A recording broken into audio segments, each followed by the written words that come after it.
예, 할렐루야. 오늘 2월 9일 화요일 날짜입니다. 주간 첫 우리 새벽 예배입니다. 오늘 본문 말씀 마태복음 12장 1절에서 21절 말씀 함께 살펴보겠습니다.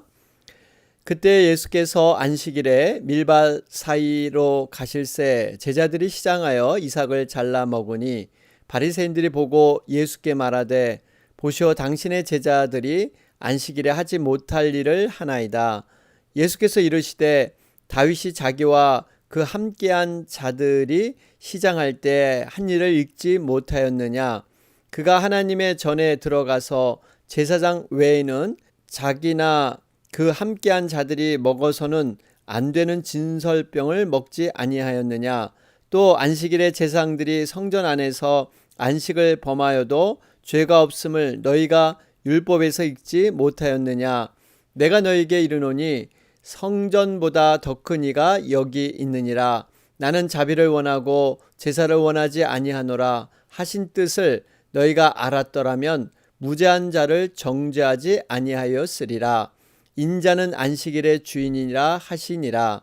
거기에서 떠나 그들의 회당에 들어가시니 한쪽 손 마른 사람이 있는지라. 사람들이 예수를 고발하려 하여 물어 이르되 안식일에 병 고치는 것이 옳으니까? 예수께서 이르시되 너희 중에 어떤 사람이 양 한 마리가 있어 안식일에 구덩이에 빠졌으면 끌어내지 않겠느냐? 사람이 양보다 얼마나 더 귀하냐? 그러므로 안식일에 선을 행하는 것이 옳으니라 하시고, 이에 그 사람에게 이르시되 손을 내밀라 하시니 그가 내밀매 다른 손과 같이 회복되어 성하더라.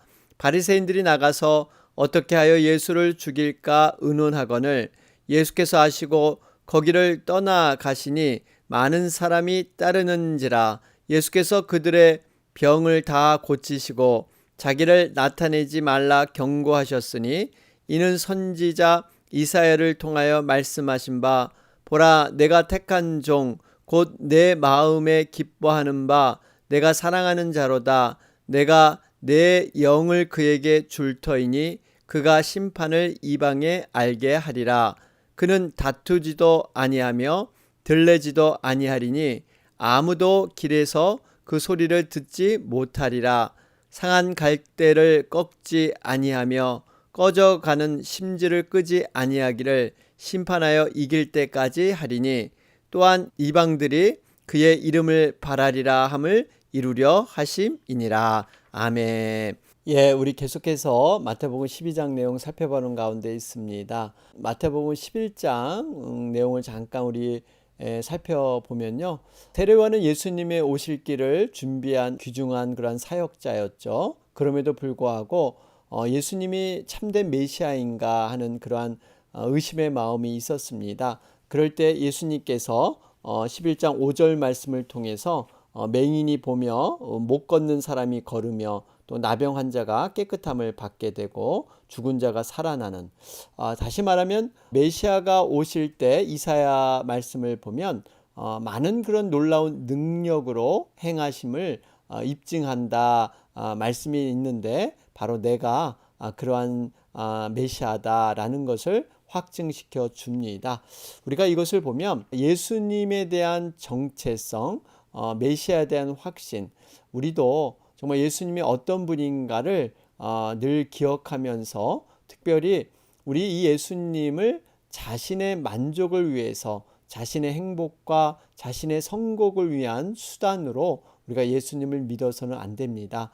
우리가 온전한 믿음은요, 우리 것을 포기하고 오히려 하나님의 뜻을 이룰 때 얻어지는 행복과 또 육의 어떠한 소욕으로 만족되지 못하는 영적인 그러한 만족을 우리는 깨닫게 되는 것이지, 이 땅에서의 성공과 부귀를 위해서 우리가 예수님을 쫓는 것, 여러분, 이것은 이방인들의 종교 생활과 같습니다.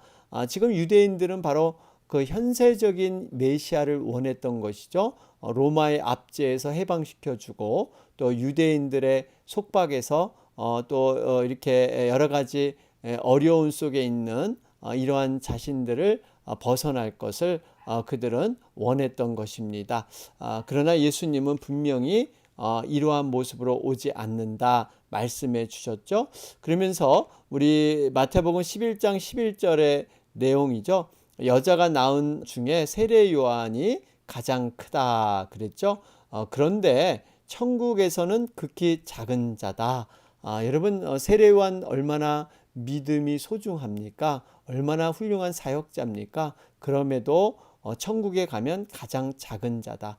이 말은 천국에 들어간 자들은요, 정말 하나님의 특별한 은혜와 또 하나님께서 그 믿음을 귀히 보시고 천국에 있는 모든 자들을 큰 자로 여겨 주시는 줄로 믿습니다. 그러면서 예수님께서 안타까운 말씀을 하세요. 이 세대를 무엇으로 비유할까? 비유하건대 아이들이 장터에 앉아 동무들을 불러서 이르되 향하에서 피리를 불어도 너희가 춤추지 아니하고 슬피 울어도 가슴을 치지 아니한다.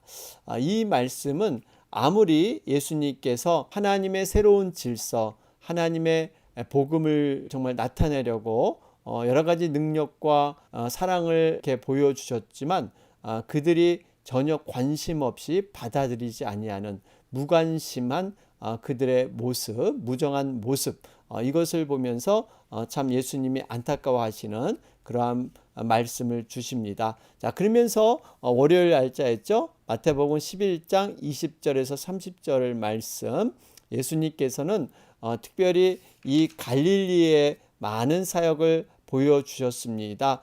그래서 고라신, 벳세다, 가버나움 이곳에서 예수님께서 정말 많은 놀라운 사역들을 보여주셨는데도 불구하고 그들이 받아들이지 않습니다. 그랬을 때 예수님께서 두로와 시돈에서 행했다면 더 낫을 텐데, 그러면서 마지막 날 이 가버나움이 이 소돔 땅보다 견디기 어려우리라, 그만큼 죄악이 관영됐다 말씀하고 있습니다. 그러면서 25절 말씀이었죠. 지혜롭고 슬기 있는 자들에게는 숨기시고 어린아이들에게는 나타나심을 감사나이다.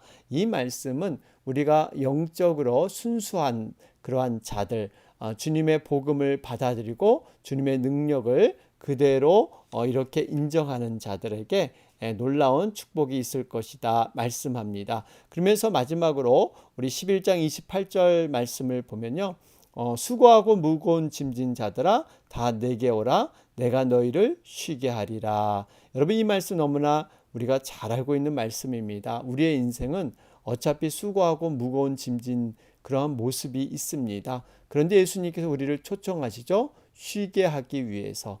여러분, 예수님은 우리를 쉬게 하시는데 우리가 이 말씀 참 쉼을 원하고 쉬는 것을 좋아하는데 어떻게 과연 우리의 인생에서 무거운 짐을 벗을 수 있을까? 그 방법을 우리는 살펴봐야 합니다. 그 방법이 바로 29절 말씀이에요. 나는 마음이 온유하고 겸손하니 나의 멍에를 메고 내게 배우라. 그리하면 너희 마음이 쉼을 얻으리니. 여러분, 우리가 무거운 짐을 내려놓는 방법은요, 예수님의 멍에를 매야 될 줄로 믿습니다. 여러분, 이 당시 유대의 이러한 밭을 가는 소를 이렇게 보면요, 두 마리가 멍에로 연결되어 있습니다. 한 마리는 굉장히 훈련이 잘 되고 일을 잘하는 소, 또 한 마리는 초보적인 소가 연결돼서 이 일 잘하는 그 소의 멍에가 매어져 있으면요, 이 편하게 일을 할 수가 있는 것이죠.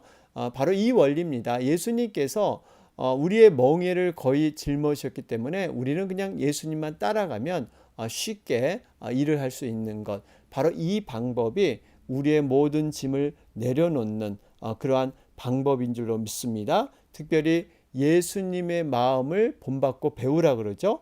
마음이 온유하고 겸손하니. 여러분, 우리가 마음이 온유하고 겸손해지려면요, 예수님을 따르고 또 예수님을 순종하는 말씀으로 쫓았을 때 가능하다 하는 것을 보게 됩니다. 자, 그러면서 오늘 안식일에 관한 논쟁이 시작이 됩니다. 오늘은 두 가지 사건이 등장을 하죠. 하나는 밀밭 사이로 제자들이 밀을 잘라 먹은 사건, 또 하나는 한쪽 손 마른 사람을 안식일에 예수님이 고쳐주는 사건, 이 두 가지가 기록되고 있습니다. 여러분 우리 1절 말씀을 보시면 그때 예수께서 안식일에 밀밭 사이로 가실새 제자들이 시장하여 이삭을 잘라 먹으니.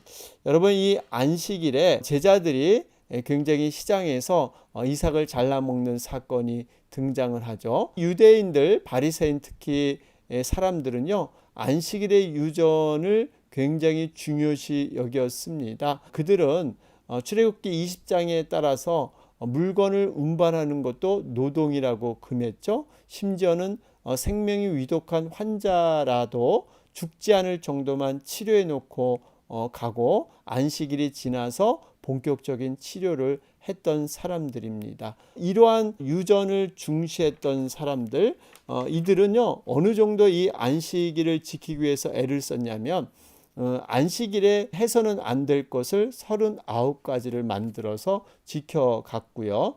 또 하나는 안식일의 여러 가지 생활에 관해서는 613가지 금지 조항을 갖고 있었습니다. 여러분 이러한 전통과 유전, 금지 조항들이 많이 있었죠.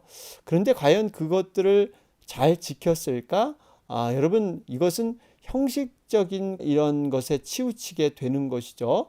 우리가 한 예로 부모님이 집에서 아이에게 하지 말 것을 한 600여 가지를 정해줬다고 생각을 해보세요. 여러분 그 아이는 처음에 이것을 지키려고 부단히 노력하지만 나중에는 부자연스럽고 이것이 짐이 되고 스트레스가 돼서 소극적으로 그 부모님의 눈치만 보면서 형식적인 그러한 것으로 변질될 것입니다. 바로 어떻게 보면 지금 이 바리새인들이 율법 조항을 지키는 모습이 바로 이런 모습이에요. 지나친 형식주의. 그런데 이것을 모든 것을 예수님은 다 깨길 원하셨습니다. 특별히 안식일의 본질이 무엇인가? 여러분 안식일의 본질은 우리 하나님께서 인간의 필요를 채워주시고 또 인간이 행복해지는 것을 가르쳐 주기 위한 그것이 진정한 안식이다 하는 것을 예수님을 통해서 가르쳐 주고 계십니다. 여러분 하나님의 사랑 안에서 이 안식이 이루어진다는 거예요. 물론 우리가 이 안식일에 생명과 건강에 대한 기본적인 활동 우리가 하나님의 사랑으로 허락함을 보고 이룰 수 있지만 그렇다고 우리가 불필요한 오락이라든지 어떤 개인적인 정욕을 위한 이러한 행동들 이런 것들을 안식일에 해도 되느냐 이것은 여러분 그렇게 바람직하진 않죠. 마가복음 2장 27절에도 안식일은 사람을 위하여 있는 것이요 사람이 안식을 위하여 있는 것이 아니다. 여러분 이렇듯 하나님께서 안식일의 본질은 바로 이 사람을 안식 평안을 주기 위한 것이다 하는 것을 볼 수가 있습니다. 특별히 예수님이 안식일의 주인이시다 그러시죠. 그러니까 불완전한 모든 안식일의 율법을 이제는 완전한 주인 되신 예수님께서 선포하시고 이런 모든 것들을 바로잡고 계십니다. 여러분 근데 이 안식일의 정신이 지금의 주일로 연결이 되죠. 그래서 주일날 부활의 첫 열매 되심으로 우리에게 생명의 소망을 주시는 기쁜 날, 복된 날, 바로 그 날이 바로 이 주일인 것입니다. 이러한 개념에서 지금 예수님의 말씀이 이어지고 있습니다. 자, 그러면서 3절과 5절 말씀을 통해서 예수님께서 예전에 다윗에게 있었던 그러한 사건을 인용하고 계십니다. 제사장 외에는 먹어서는 안 될 이 진설병을 함께 먹어도 하나님께서 야단하지 않았던 그 예를 들고 있습니다. 결국 지나친 형식주의의 신앙 그것을 원하지 않고 특별히 하나님께서는 사람들의 정말 진정한 필요를 채우는 이러한 일을 하나님이 원하시는 진정한 마음이다 하는 것을 말씀해 주고 있습니다. 자, 그러면서 6절에 내가 너희에게 이르노니 성전보다 더 큰 이가 여기 있느니라.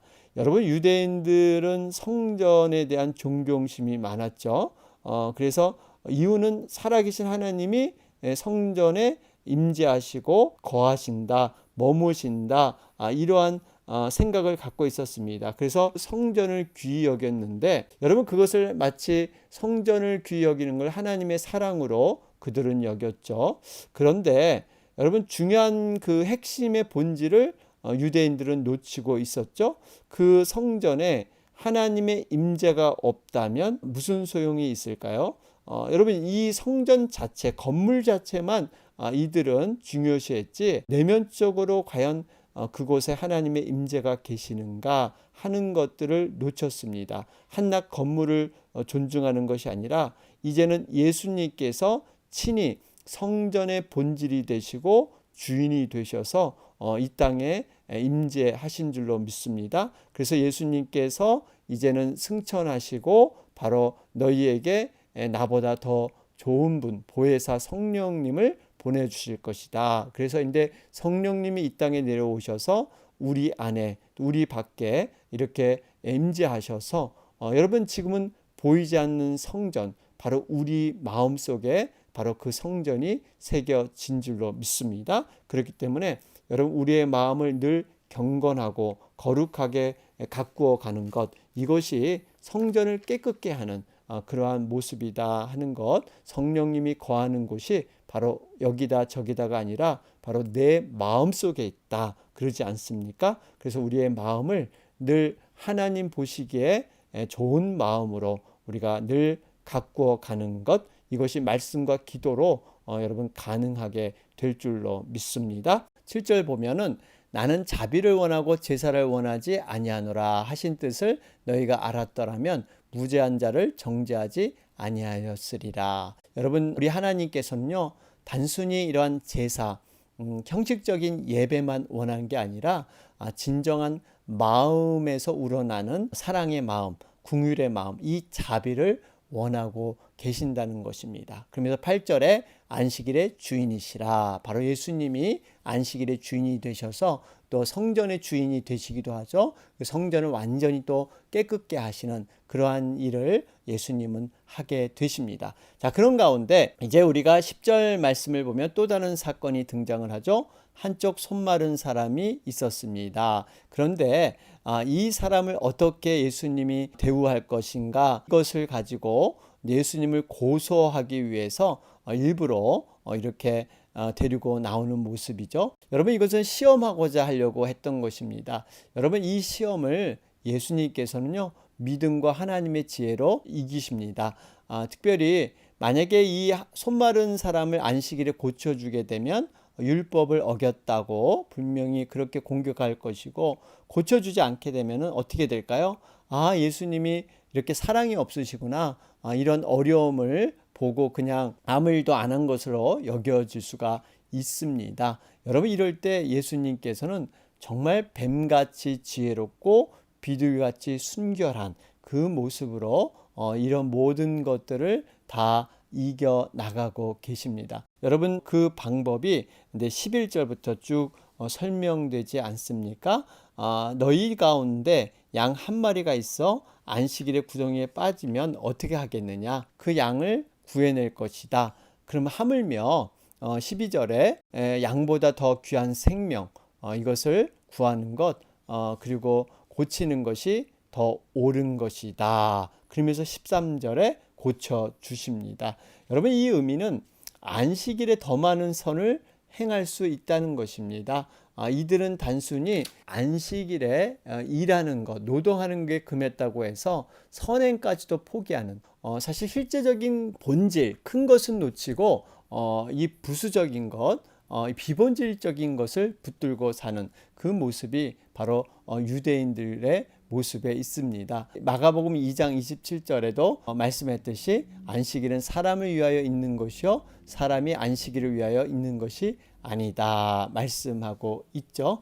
여러분 결국 하나님께서는 안식일을 주신 것은요 모든 사람에게 기쁨과 하나님의 사랑을 맛보며 함께 즐거워할 수 있는 복된 날로 허락해 주신 줄로 믿습니다. 그러면서 우리 특별히 11절부터 13절 말씀을 다시 보시면 양이 구덩이에 빠져 있을 때 양을 구원하듯이 고난 가운데 있는 사람도 구원하는 것이 마땅하다. 이것이 요지인데요. 여러분 이 말씀을 좀 깊이 묵상해 볼 필요가 있습니다. 사실 예수님께서는 바리새인들과 지금 예수님 사이에 안식일에 대한 논쟁을 하는 것 같지만요. 예수님은 이 사건을 통해서 또 다른 교훈을 주시고자 우리에게 새로운 것을 가르쳐 주고자 하는 모습이 계십니다. 그것이 바로 구원에 관한 메시지예요. 구원에 관한 메시지. 그러니까 결국에는 지금 모든 것들이 이 예수님께서 구원에 초점을 맞추어서 모든 비유와 모든 논쟁을 이렇게 이끌고 계시다 하는 것을 볼 때 여러분 영혼 구원이 이만큼 중요하다 하는 것을 다시 한번 보게 됩니다. 자, 그러면서 이 손마른 자의 믿음을 우리는 13절을 통해서 만나볼 수가 있습니다. 여기 보니까 손을 내밀라 그러면서 내밀매 회복되어 성하더라 그러죠. 여러분 여기서 정말 내밀라고 했을 때 이렇게 믿음으로 말씀에 순종하는 모습, 여러분 이 모습을 볼 수가 있습니다. 이 순종을 통해서요 하나님의 말씀의 능력을 체험하게 되고 또 그 뒤에 하나님의 놀라운 상급도 여러분 얻게 될 줄로 믿습니다. 우리가 잘 아는 아람의 나아만 장군, 여러분 어떻습니까? 문둥병자였지만 그가 엘리사에게 이렇게 찾아오지 않습니까? 근데 엘리사는요 아주 나와보지도 않고 무시하는 태도로 요단강에 가서 7번 몸을 담가라. 그럴 때 처음에는 이것을 순종하지 않으려고 했지만 그 종의 조언을 듣고 순종하게 되죠. 그랬더니 여러분 깨끗함을 얻었습니다. 여러분 이러한 순종, 하나님의 믿음의 능력은 순종을 통해서 여러분 이루어지는 줄로 믿습니다. 자, 그러면 16절에 자기를 나타내지 말라 경고하셨으니, 왜 자기를 나타내지 말라고 경고하셨을까요? 두 가지 이유입니다. 하나는 하나님의 때가 아직 완벽하게 충만하게 이루어지지 않았기 때문에 지금 하나님의 때를 기다리는 예수님의 모습을 볼 수가 있고요. 또 하나는 여러분 하나님께 온전히 영광 돌리는 측면, 다시 말하면 자신의 이름을 내세우지 않고 오로지 아버지의 영광, 하나님의 뜻을 이 땅에 이루고자 하는 이러한 예수님의 겸손의 모습을 우리는 읽어 볼 수가 있습니다. 여러분 우리가 이 땅에서 땅의 상급을 받게 되면 하늘의 상급이 그만큼 줄어든다고 하죠. 이것이 영원한 하나님의 영광으로 이어지는 것이 여러분 더 값진 것입니다. 그렇기 때문에 우리가 정말 무슨 일을 하든지 간에 먹든지 마시든지 무엇을 하든지 간에 하나님을 영광을 위해서 하라 그러죠. 그리고 봉사하려면 하나님의 공급하는 힘으로 이렇게 범사에 봉사하라, 이런 말씀을 우리에게 주고 계십니다. 자, 그러면서 우리 19절 말씀을 보면 그는 다투지도 아니하며 들레지도 아니하리니 아무도 길에서 그 소리를 듣지 못하리라. 여러분 결국 우리 예수님은요 겸손과 온유, 이러한 모습으로 복음을 증거하시는 분이시다 하는 것을 볼 수가 있습니다. 우리가 복음이라는 것은 하나님의 능력이고 정말 귀한 것이기 때문에 복음을 전하는 우리들의 모습도 온유와 인내와 절제, 예수님처럼 다투지 아니하고 들레지 아니하는 바로 이러한 모습으로 우리가 영혼들을 섬겨야 할 줄로 믿습니다. 그러면서 예수님께서 얼마나 우리를 긍휼히 여기시고 사랑이 풍성한 분이신가, 우리 20절 말씀을 보면 상한 갈대를 꺾지 아니하며 꺼져가는 심지를 끄지 아니하기를. 여러분 상한 갈대, 갈대라는 것은 호수나 개울가에 서식하는 식물이죠. 그다지 유용한 그러한 것은 아닙니다. 물론 이렇게 꽃꽂이해서 쓰긴 하는데 이러한 유용하지 않은 갈대인데 더군다나 상한 갈대. 여러분 상한 갈대도 별로 유용하지 않은데 상했습니다. 여러분 이러한 것을 예수님은 쉽게 꺾어 버리지 아니하신다는 거예요.